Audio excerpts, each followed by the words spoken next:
आज दिनांक 20/12/2024 रोजी खर्डा ग्रामपंचायत यांना लेखी स्वरूपामध्ये LED पथदिवे आणि गावामध्ये CCTV बसवण्यासाठी निवेदन दिलेले आहे।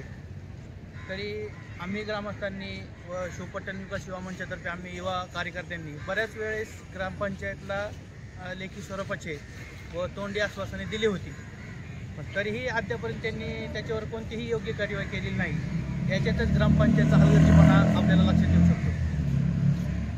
नवरात्रोत्सव असेल, गणपती उत्सवाच्या शांतता कमिटीच्या बैठका असतील, पोलीस प्रशासनाच्या इथे पोलीस स्टेशनमध्ये शांतता कमिटीच्या बैठक झाल्या, त्यावेळेस ग्रामपंचायतचे भाऊसाहेब, सरपंच, उपसरपंच व सदस्य हे देखील त्यामध्ये उपस्थित होते।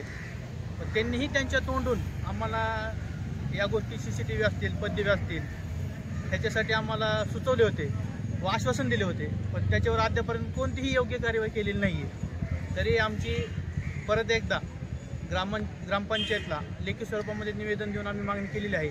सध्या गावामध्ये चोरीचे प्रमाण वाढत आहे।